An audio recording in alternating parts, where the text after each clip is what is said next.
नमस्कार दोस्तों, मेरा नाम है मैशर आलम और आज तारीख है 22 जनवरी 2026। चले जानते हैं आज की ताज़ा, अहम और ज़रूरी खबरें। लेकिन खबरों की शुरुआत से पहले आपसे एक छोटी सी अपील है। अगर आप हमारे इस चैनल पर नए हैं तो चैनल को सब्सक्राइब जरूर करें और हमारे फेसबुक पेज को फॉलो करना बिल्कुल ना भूलें। तो आइए बिना देर किए शुरू करते हैं आज की ताज़ा तरीन खबरें। सबसे पहले नजर डालते हैं आज की बड़ी सुर्खियों पर, उसके बाद आपको बताएंगे हर खबर की पूरी जानकारी विस्तार से। चलिए शुरू करते हैं। समृद्धि यात्रा के 5वें दिन सारण पहुंचे बिहार के मुख्यमंत्री नीतीश कुमार। 540 करोड़ रुपए की प्रोजेक्ट का दिया सौगात। अररिया में मिड डे मील भोजन में कीड़ा मिलने पर प्रोटेस्ट, अभिभावकों ने यानी गार्जियनों ने किया विरोध। डीओ ने लिया संज्ञान, कहा सख्त कार्रवाई होगी। पूर्णिया डीएम अंशुल कुमार को मिलेगा best district election award. 2025 Bihar चुनाव में उत्कृष्ट कार्य के लिए दिल्ली में राष्ट्रपति करेंगे सम्मानित। पटना यूनिवर्सिटी के जैक्सन और हथुआ हॉस्टल में छापेमारी, बम और बारूद के साथ 7 छात्र गिरफ्तार।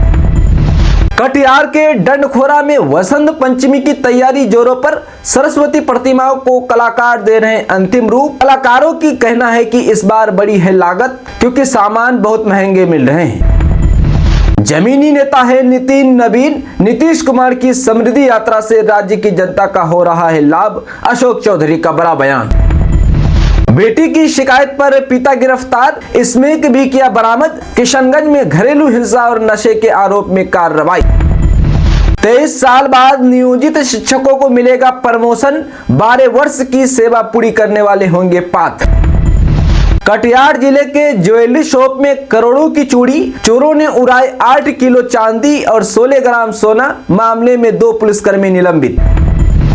पूर्णिया के नगर थाना में महिला 15 लीटर देसी शराब के साथ गिरफ्तार। नशे में हंगामा करने वाले 4 युवक भी पकड़े गए, जेल भेजा गया। लालू के लाल तेज प्रताप यादव ने पीएम मोदी और योगी आदित्यनाथ को लिखा पत्र। वाराणसी हॉस्टल मामले में सीबीआई जांच की मांग। अररिया में राष्ट्रीय बालिका दिवस कार्यक्रम शुरू। बेटी बचाओ बेटी पढ़ाओ योजना के तहत 5 दिवसीय उत्सव कार्यक्रम। अब नदियों के रास्ते होगा व्यापार, जल परिवहन से खुलेगा बिहार के विकास का नया द्वार। परिवहन मंत्री श्रवण कुमार ने कर दिया बड़ा ऐलान।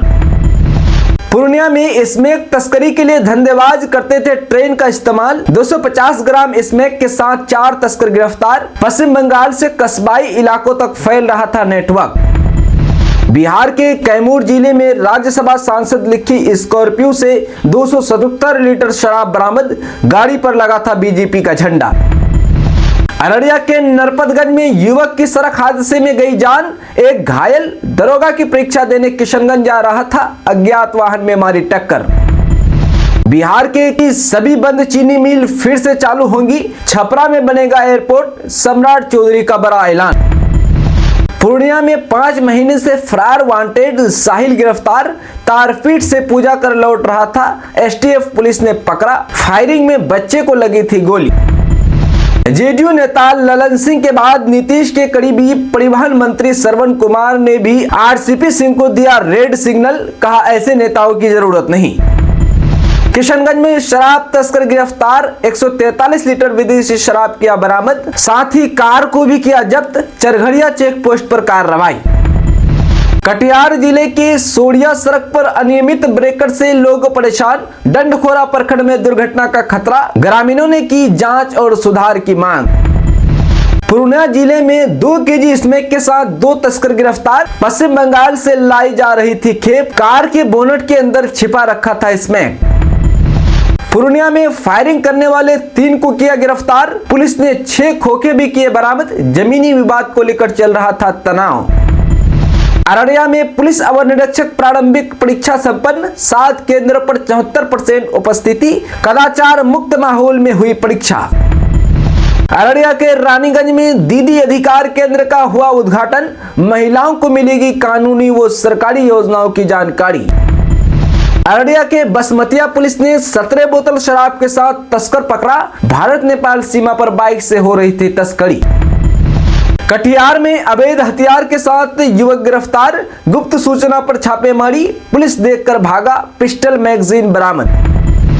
कटिहार के अग्निपीड़ितों को मिली राहत सामग्री। पूर्णिया सांसद पप्पू यादव ने निजी कोष से 14 परिवारों को सहायता पहुंचाई। दोस्तों, पूर्णिया में सरस्वती पूजा के शांतिपूर्ण आयोजन के लिए बुधवार को चंपानगर थाना परिसर में शांति समिति की बैठक हुई। बैठक की अध्यक्षता थाना प्रभारी अनुपम राज ने की। थाना प्रभारी ने पूजा के दौरान सरकारी निर्देशों का सख्ती से पालन करने का अनिवार्य बताया। उन्होंने कहा कि किसी भी पूजा पंडाल में म्यूजिक सिस्टम बजाने पर पूर्ण प्रतिबंध रहेगा। केवल निर्धारित डिसेबल में लाउड स्पीकर के प्रयोग की अनुमति होगी। अश्लील या भड़काऊ गाने बजाने वाले समितियों के विरुद्ध कानूनी कार्रवाई की जाएगी। 23 साल का लंबा इंतजार खत्म। 12 साल सेवा देने वाले नियोजित शिक्षकों को मिलेगा प्रमोशन का तोहफा। जी हां, आपको बता दें कि राज्य के नियोजित शिक्षकों के लिए एक ऐतिहासिक निर्णय लिया गया है। पिछले 23 वर्षों से प्रमोशन की राह देख रहे शिक्षकों को अब अगले वेतनमान का लाभ मिलेगा। इस निर्णय के तहत पंचायत, प्रखंड, नगर निगम, नगर परिषद और जिला परिषद नियोजन इकाई के अंतर्गत आने वाले शिक्षकों को प्रमोशन दी जाएगी। शिक्षा विभाग के आदेश अनुसार प्रमोशन का लाभ केवल उन्हीं शिक्षकों को मिलेगा जिन्होंने कम से कम 10 वर्ष की सेवा पूर्ण कर ली है। डीपीओ इंद्र कुमार कर्ण ने सभी नियोजन इकाइयों के सदस्य सचिवों को पत्र लिखकर निर्देश दिया है कि अर्हता पूरी करने वाले योग्य शिक्षकों की सूची एक पखवाड़े के भीतर प्रखंड शिक्षा पदाधिकारी डीईओ को उपलब्ध कराए। इस फैसले से बिहार राज्य प्रारंभिक शिक्षक संघ और अन्य शिक्षक संगठनों में खुशी की लहर है। दूसरी ओर फरवरी माह में होने वाली बिहार विद्यालय परीक्षा समिति की इंटरमीडिएट परीक्षा 2 फरवरी से और मैट्रिक परीक्षा 17 फरवरी से होने वाली है। इसको देखते हुए प्रशासन ने कड़ा रुख अपनाया है। डीईओ विधानंद ठाकुर ने आदेश जारी करते हुए सभी सरकारी स्कूलों के शिक्षकों और कर्मचारियों के अवकाश पर रोक लगा दी है। दोस्तों, किशनगंज जिले में प्रस्तावित सैनिक कैंप के निर्माण के लिए भूमि अधिग्रहण प्रक्रिया के विरोध में हजारों किसानों ने प्रदर्शन किया। यह प्रदर्शन शहर के टाउन हॉल के सामने भूमि बचाओ संघर्ष समिति के बैनर तले आयोजित किया गया। भूमि अधिग्रहण के विरोध में हजारों किसान टाउन हॉल पहुंचे। आपको बता दें कि कोचाधामन और बहादुरगंज प्रखंडों में सैनिक कैंप के लिए जमीन अधिग्रहण शुरू होने के बाद किसानों में आक्रोश है।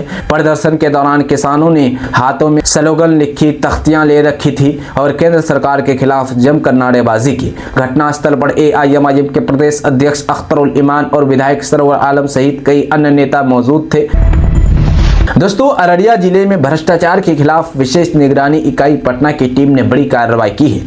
टीम ने एक राजस्व कर्मचारी को 15,000 रुपए रिश्वत लेते हुए रंगे हाथ पकड़ लिया है। आरोपी कर्मचारी मोहम्मद इम्तियाज आलम नरपतगंज अंचल के अंतर्गत फरही पंचायत में पदस्थापित थे। ये गिरफ्तारी 20 जनवरी को हुई जब रिश्वत की राशि बरामद की गई। घटना की शुरुआत तब हुई जब रामघाट कोशकापुर गाँव निवासी कमलेश्वरी यादव ने विशेष निगरानी इकाई पटना में शिकायत दर्ज कराई। आरोपी ने कहा था रिश्वत के बिना सुधार नहीं होगा। शिकायत में आरोप था कि जमीन के दाखिल खारिज की प्रक्रिया पूरी होने के बाद ऑनलाइन रिकॉर्ड में नाम और रकबा सुधारने के लिए एवज में इम्तियाज आलम ने 15,000 रुपए रिश्वत की मांग की थी। शिकायत के सत्यापन के दौरान भी आरोपी ने स्पष्ट रूप से कहा था कि रिश्वत दिए बिना सुधार नहीं किया जाएगा। सत्यापन के बाद एसवीयू ने थाना कांड संख्या 3/2026 के तहत भ्रष्टाचार निवारण अधिनियम 1988 संशोधित 2018 के धारा 7 के अंतर्गत मामला दर्ज किया है। वरीय पुलिस उपाध्यक्ष संजय कुमार वर्मा ने नेतृत्व में गठित धावा दल ने नरपतगंज अंचल कार्यालय की हल्का कचहरी में जाल बिछाया। दल ने आरोपी को 15,000 रुपए स्वीकार करते हुए यानी रिश्वत लेते हुए गिरफ्तार कर लिया है। पूरी रिश्वत राशि मौके से बरामद की गई है।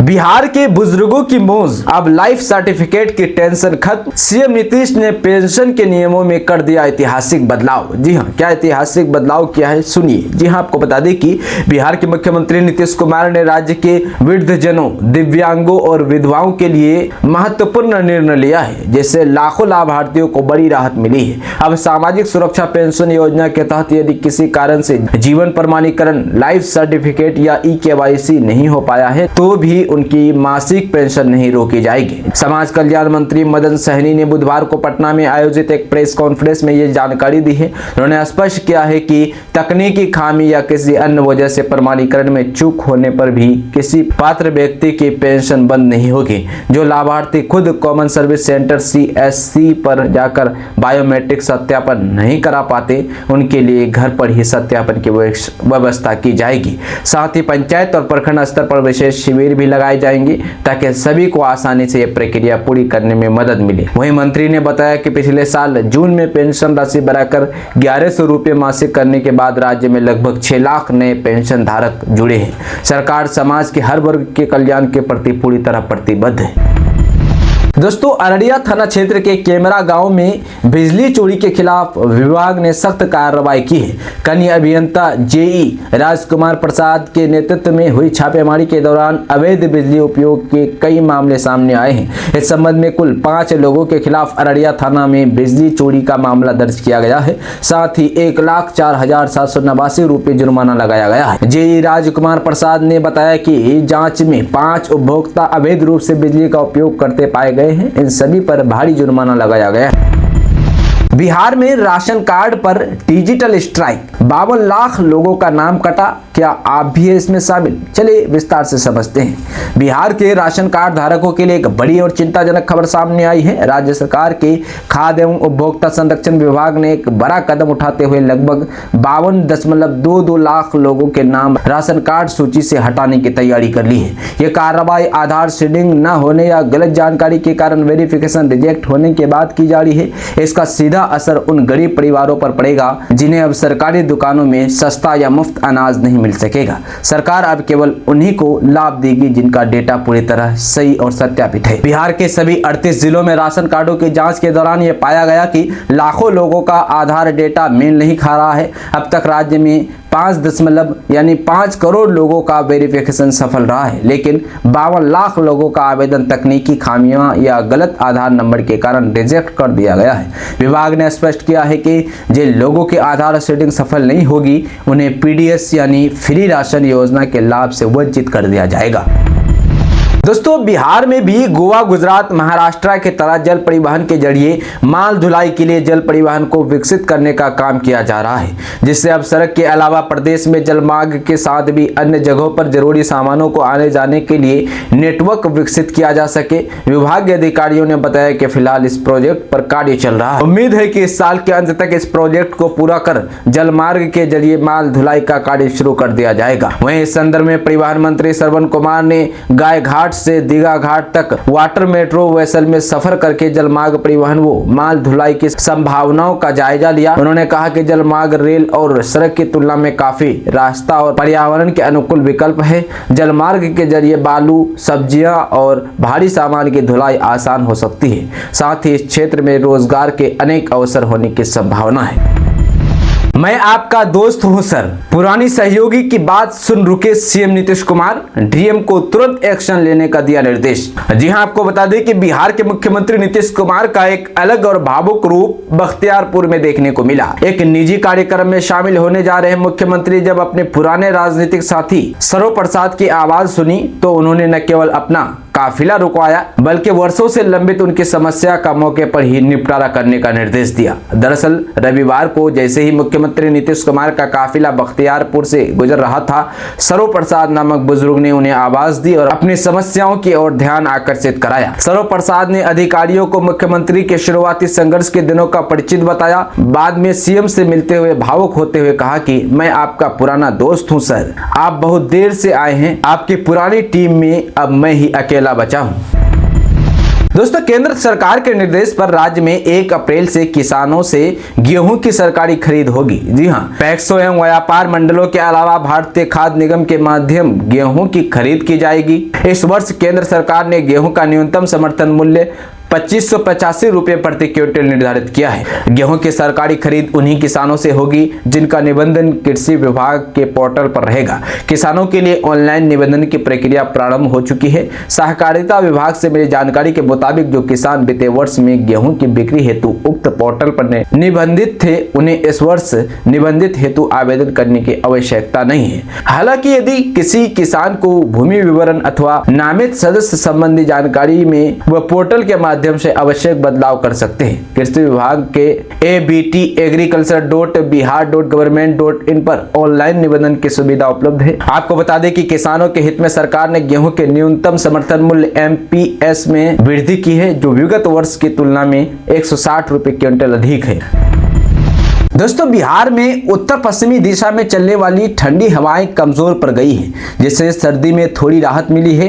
तेज धूप निकलने से राज्य भर में दिन का तापमान बढ़ गया है। हालांकि सुबह और शाम के समय ठंडी बनी रहती है। कई जिलों में घने कोहरे के कारण दृश्यता प्रभावित हो रही है और रेल सेवाएं विलंबित हो रही है। गोपालगंज और बाघा में तड़के भारी कोहरा छाया रहा, जिससे यात्रियों को हेडलाइट जलाकर गाड़ी चलानी पड़ी। कड़ाके की ठंड से बचने के लिए कई निवासी अलाव के आसपास बैठकर खुद को गर्म करते नजर आए। औरंगाबाद में भी ऐसी स्थिति रही, जहां सुबह भर आसमान में बादल छाए रहा और किशनगंज में सुबह के समय ठंडी महसूस हुई, लेकिन दिन भर धूप रहा और उसके बाद शाम में थोड़ी ठंडी महसूस हुई। दोस्तों बिहार के उप मुख्यमंत्री सम्राट चौधरी ने बड़ा ऐलान कर दिया है। उन्होंने कहा है कि बिहार की सभी बंद पड़ी चीनी मिलों को फिर से चालू कर दिया जाएगा। इसका सीधा फायदा किसानों, मजदूरों और स्थानीय युवाओं को मिलेगा। सम्राट चौधरी ने समृद्धि यात्रा के तहत छपरा पहुंचे थे। इस दौरान उन्होंने आगे कहा कि अब बिहार सिर्फ शिक्षा, स्वास्थ्य, सड़क और बिजली तक सीमित नहीं है। राज्य तेजी से उद्योग और रोजगार के क्षेत्र में भी आगे बढ़ रहा है। बड़े पैमाने पर उद्योगों का जाल बिछाया जा रहा है ताकि युवाओं को रोजगार के लिए दूसरे राज्यों में न जाना पड़े। उन्होंने कहा कि सरकार की प्राथमिकता युवाओं का भविष्य है। बिहार में देश की सबसे बेहतर औद्योगिक नीति लागू की गई है। इन्वेस्टर्स को आकर्षित करने के लिए सरकार 1 रुपये में जमीन उपलब्ध करा रही है। इतना ही नहीं, 15 दिनों के भीतर लोन अप्रूव करने की व्यवस्था की गई है। इसी नीति का असर है कि अब बिहार में सेमीकंडक्टर जैसी अत्याधुनिक फैक्ट्रियां भी लग रही है।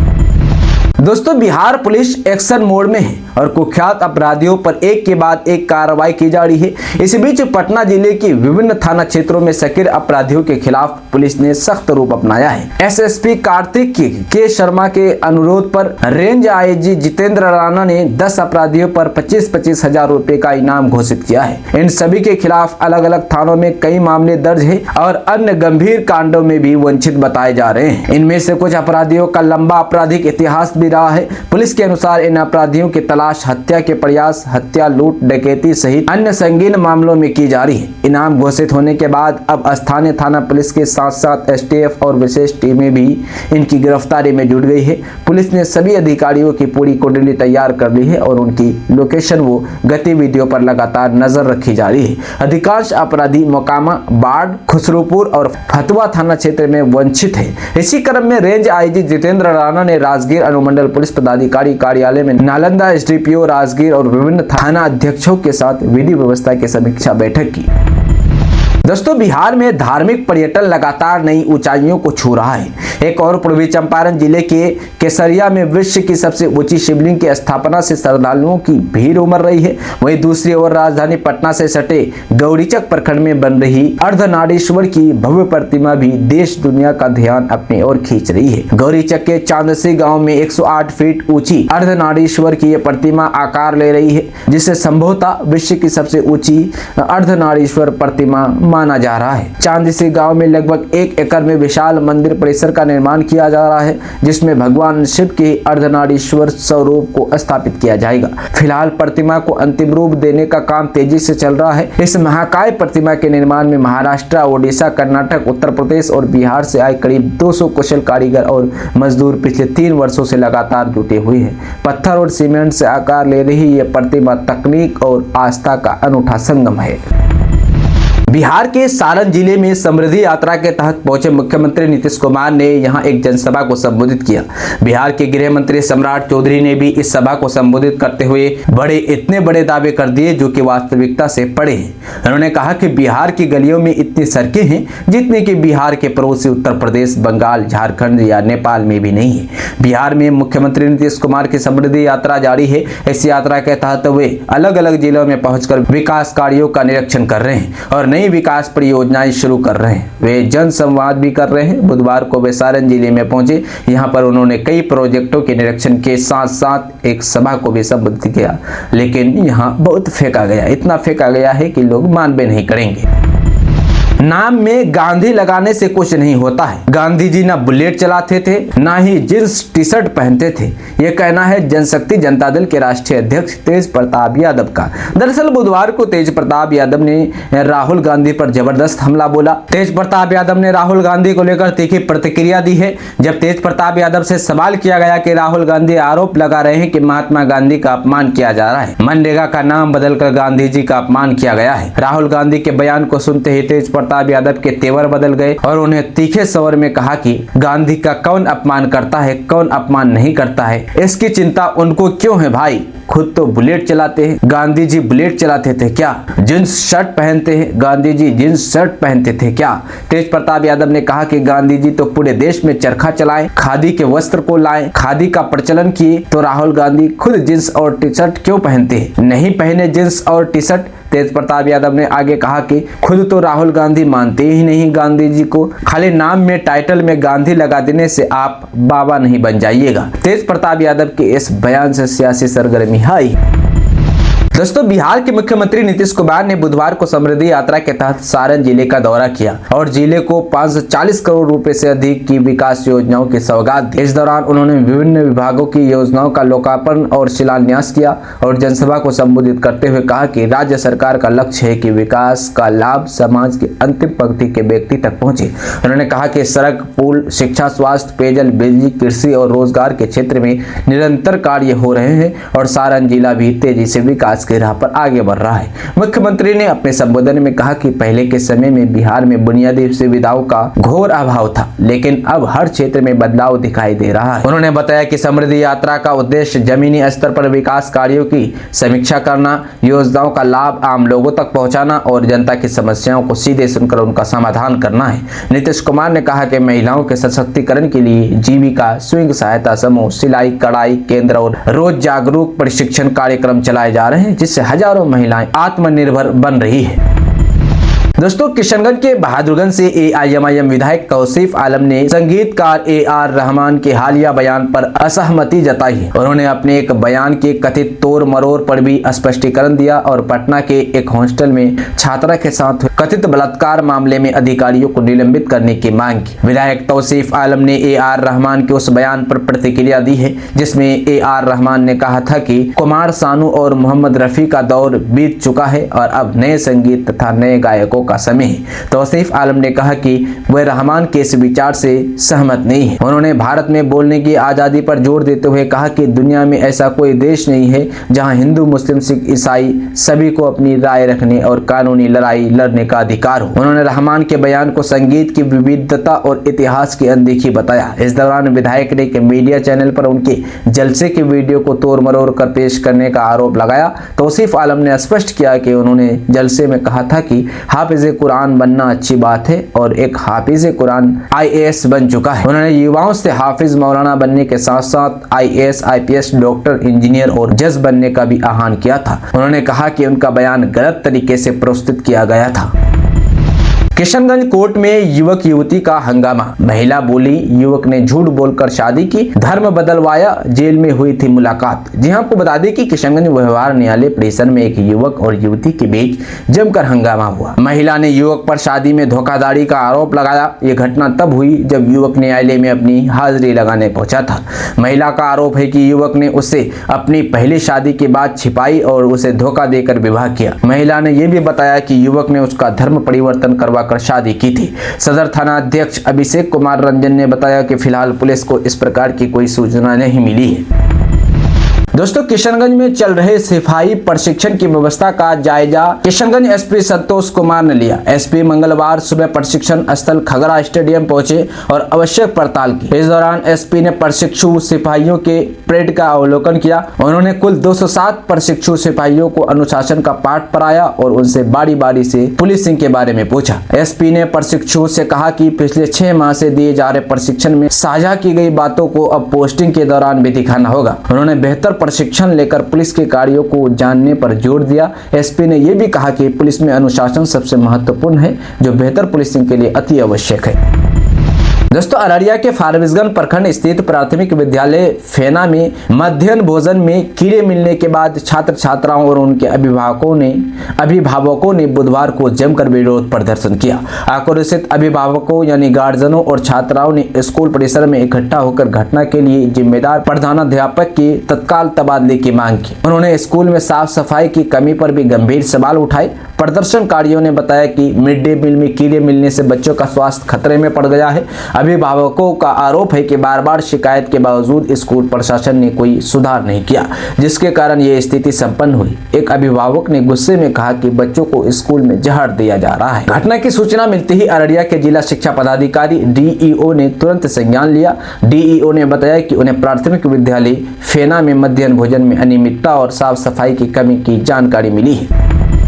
दोस्तों, अररिया जिले में आम जनता की समस्याओं के त्वरित समाधान और सरकारी कल्याणकारी योजनाओं का लाभ सुनिश्चित करने के उद्देश्य से जनता के दरबार में जिला अधिकारी कार्यक्रम आयोजित किया जा रहा है। यह कार्यक्रम 22, 28 और 29 जनवरी 2026 को 3 अलग अलग पंचायतों में होगा। जिला अधिकारी विनोद दुहन के आदेश अनुसार यह कार्यक्रम ग्रामीण स्तर पर आयोजित किया जाएगा। इसका उद्देश्य जनता को सीधे जिला अधिकारी और विभिन्न विभागीय अधिकारियों से मिलकर अपनी शिकायतें, योजनाओं से संबंधित परिवाद या लाभ वितरण में देरी जैसी समस्याओं को रखने का अवसर प्रदान करना है। इस दौरान अपर समाहर्ता उप विकास आयुक्त, अनुमंडल पदाधिकारी भूमि सुधार, उप समाहर्ता जिला शिक्षा पदाधिकारी, जिला पंचायत राज पदाधिकारी, जिला कृषि पदाधिकारी, जिला कल्याण पदाधिकारी, अल्पसंख्यक कल्याण, उद्योग, मत्स्य, पशुपालन सहित विभिन्न विभागों के जिला एवं प्रखंड स्तरीय अधिकारी उपस्थित रहेंगे। इससे समस्याओं का मौके पर ही निराकरण संभव हो सकेगा।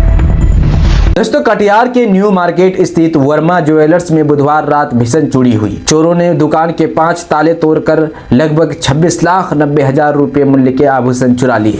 इनमें 8 किलोग्राम चांदी के जेवरात, 16 ग्राम सोने के जेवरात, 3 ग्राम से ज्यादा शुद्ध सोना शामिल है। दुकान के मालिक शिवम कुमार वर्मा ने नगर थाने में इसकी शिकायत दर्ज कराई है। शिकायत के आधार पर नगर थाने में अज्ञात चोरों के खिलाफ प्राथमिकी दर्ज की गई है। मामले की गंभीरता को देखते हुए कटिहार पुलिस अधीक्षक ने अनुमंडल पुलिस पदाधिकारी अभिजीत सिंह के नेतृत्व में एक विशेष छापेमारी टीम का गठन किया है। यह टीम सीसीटीवी फुटेज खंगालने और वैज्ञानिक अनुसंधान के आधार पर आरोपियों की गिरफ्तारी के लिए लगातार छापेमारी कर रही है। घटना की जांच के दौरान यह सामने आया कि नगर थाना क्षेत्र के न्यू मार्केट में एक निर्धारित बीट पर 2 पुलिसकर्मियों की तैनाती थी। एसपी शेखर चौधरी ने बताया कि जांच में पाया गया है कि दोनों पुलिसकर्मी अपने निर्धारित बीट पर अनुपस्थित थे, इसलिए उन दोनों पुलिसकर्मियों को निलंबित कर दिया गया है। भाजपा की पूर्व जिला प्रवक्ता पंकज कुमार लाल के आवास पर छापेमारी, जाली नोट के नाम पर रुपया डबलिंग का भंडाफोड़। हरियाणा पुलिस बिहार एसटीएफ जांच में जुटी। जी हां, आपको बता दें कि बिहार में समस्तीपुर जिले के दलसिंह सराय थाना क्षेत्र के अजनौल गांव में मंगलवार को हरियाणा पुलिस व बिहार एसटीएफ की संयुक्त टीम ने भाजपा के पूर्व जिला प्रवक्ता पंकज कुमार लाल के आवास पर छापेमारी कर जाली नोट के नाम पर रुपया डबलिंग का भंडाफोड़ किया है। ये कार्रवाई हरियाणा में जाली नोट के जरिए रुपया डबलिंग के नाम पर ठगी और बाद में लूट के एक मामले में की गई है। बताया जाता है कि दर्ज प्राथमिकी के अनुसार एक व्यक्ति को 2 लाख रुपए के बदले 4 लाख रुपए देने की बात कही गई थी। रुपए के आदान प्रदान के बाद रास्ते में लूट की वारदात हुई, जिसमें अनुसंधान में कई व्यक्ति का नाम सामने आया है। इसी कड़ी में हरियाणा एसटीएफ ने बिहार एसटीएफ की मदद से अंजोल में छापेमारी की। टीम ने पंकज लाल के घर की तलाशी ली और आसपास के क्षेत्र को घेराबंदी कर जांच की। ग्रामीणों के अनुसार छापेमारी के दौरान किसी को घर के नजदीक जाने नहीं दिया गया। जांच एजेंसियां इस नेटवर्क से जुड़े अन्य संभावित सदस्यों का पता लगाने में जुटी हुई है। बताया जाता है कि पंकज कुमार लाल पहले भाजपा का जिला प्रवक्ता था। वर्तमान में वे रेलवे में रेल नीर पानी की सप्लाई के काम से जुड़ा है। आरसीपी सिंह की जदयू में एंट्री की चर्चा पर सियासत तेज, मंत्री श्रवण कुमार क्या बोले, सुनिए। जी हां, बिहार के मंत्री श्रवण कुमार ने पूर्व केंद्रीय मंत्री आरसीपी सिंह के जदयू में एंट्री की चर्चा को लेकर जमकर निशाना साधा है। उन्होंने कहा कि नीतीश कुमार को कल तक आरसीपी सिंह बता रहे थे कि बीमार है, तबीयत खराब है, कुछ काम के लायक नहीं है, कुछ करते नहीं, और वे जिस पार्टी में गए हैं उस पार्टी के नेता कह रहे थे कि 25 सीट भी आ जाएगा तो हम राजनीतिक छोड़ देंगे। ये सन्यासी पार्टी के के लोगों को आखिर क्या जरूरत पड़ गया। नीतीश कुमार का कल तक जो संन्यास ले रहे थे, नीतीश कुमार को फिनिश कर रहे थे, आज क्या आवश्यकता पड़ गई नीतीश कुमार की उन लोगों को। उन्होंने कहा कि ऐसे लोगों की कोई जरूरत नहीं है, जो कल तक फिनिश कर रहे थे उसी के यहाँ आज माथा टेकने के लिए बेचैन है। आरसीपी सिंह ने अपनी पार्टी बनाई थी, जब उनका दुकान चलने लायक नहीं था तो वो जनसुराज पार्टी में चले गए। जनसुराज पार्टी के नेता तक फिनिश कर रहे थे। नीतीश कुमार की पार्टी जब 85 सीट लाई, विपक्ष पूरी तरीके से फिनिश हो गया, उनके पार्टी का बोहिनी तक नहीं हो पाया। नीतीश कुमार के पास वो किस विचारधारा को चलाने के लिए आ रहे हैं? फिनिश वाला विचारधारा, बीमारी वाला विचारधारा, या बिहार को टॉप 5 राज्य में खड़ा करने का? दोस्तों, केंद्रीय खाद्य प्रसंस्करण उद्योग मंत्री चिराग पासवान ने कहा है कि प्रधानमंत्री नरेंद्र मोदी का स्पष्ट लक्ष्य भारत को दुनिया का फूड बास्केट बनाना है। उनका विजन है कि वैश्विक स्तर पर हर डाइनिंग टेबल तक कम से कम एक भारतीय खाद्य उत्पाद पहुंचे। इसके लिए खाद्य प्रसंस्करण क्षेत्र को मजबूत करना समय की जरूरत है। मंगलवार को उदयपुर में केंद्रीय खाद्य प्रसंस्करण उद्योग मंत्रालय की ओर से आयोजित 2 दिवसीय राष्ट्रीय चिंतन शिविर के दौरान मीडिया से बातचीत में मंत्री चिराग पासवान ने बात कही है। उन्होंने कहा कि देश खाद्यान्न उत्पादन के मामले में आत्मनिर्भर हो चुका है और अब अगला कदम गुणवत्ता प्रसंस्करण और वैश्विक ब्रांडिंग का है। बिहार सरकार ने कहां खर्च कर दिए 70,000 करोड़ रुपए, हाईकोर्ट ने मांगा जवाब। जी हां, आपको बता दें कि बिहार सरकार ये स्पष्ट नहीं कर सकी है कि उसने 70,000 करोड़ रुपए कहां खर्च किए हैं। पटना हाईकोर्ट ने सरकार के विभिन्न विभागों की ओर से 70,000 रुपए के 49,649 उपयोगिता प्रमाण पत्र जमा नहीं करने पर सख्त नाराजगी जताई है। हाईकोर्ट ने इस मामले की जांच की मांग वाली याचिका पर बिहार सरकार से 2 महीने में जवाब मांगा है। नियंत्रक एवं लेखा परीक्षक कैग की रिपोर्ट के अनुसार बिहार में 2023 से 24 में 14.47% की मजबूत विकास पर दर्ज की गई है, जो राष्ट्रीय औसत से अधिक है। हालांकि रिपोर्ट में राज्य की देनदारियों में वृद्धि और बजट खर्च में ढिलाई जैसे चिंताजनक खुलासे भी हुए हैं। सरकार के विभिन्न विभागों द्वारा 70,000 करोड़ रुपए से अधिक की उपयोगिता प्रमाण पत्र यूसी जमा नहीं किए गए हैं। इससे सरकार की वित्त पारदर्शिता पर सवाल उठ रहे हैं।